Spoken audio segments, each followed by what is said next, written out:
সকালে ঘুম থেকে ওঠার পর খালি পেটে আপনি প্রথমে কি খাচ্ছেন সেটাই পুরো দিনের শরীর ঠিক করবে।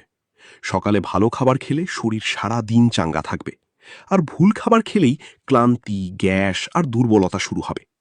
সকালে হালকা গরম পানি খেলে শরীর ভেতর থেকে পরিষ্কার হতে শুরু করবে, হজম শক্তি দ্রুত কাজ করবে, আর পেটও একদম হালকা থাকবে। ভেজানো কিশমিশ বা খেজুর খেয়ে দিন শুরু করলে শরীরে দ্রুত শক্তি আসবে, দুর্বলতা কমে যাবে, আর সারাদিন কাজ করার এনার্জি পাবেন। সকালে কলা আর কিছু বাদাম খেলে অনেকক্ষণ পেট ভরা থাকবে, শরীরে শক্তি বাড়বে আর ক্লান্তি সহজে আসবে না। সারাদিন শরীর একদম অ্যাক্টিভ থাকবে। খালি পেটে চা বা বেশি কফি খেলে গ্যাস আর অ্যাসিডিটি শুরু হবে, পেট জ্বালাপোড়া করবে আর শরীর অস্বস্তি লাগবে। তাই আগে কিছু খেয়ে তারপর চা বা কফি পান করুন। সকালে স্বাস্থ্যকর খাবার দিয়ে দিন শুরু করলে শরীর ভেতর থেকে শক্তিশালী হবে, মন ভালো থাকবে আর কাজেও দ্বিগুণ এনার্জি পাবেন। এই ছোট অভ্যাসই শরীরকে দীর্ঘদিন ফিট আর সুস্থ রাখবে।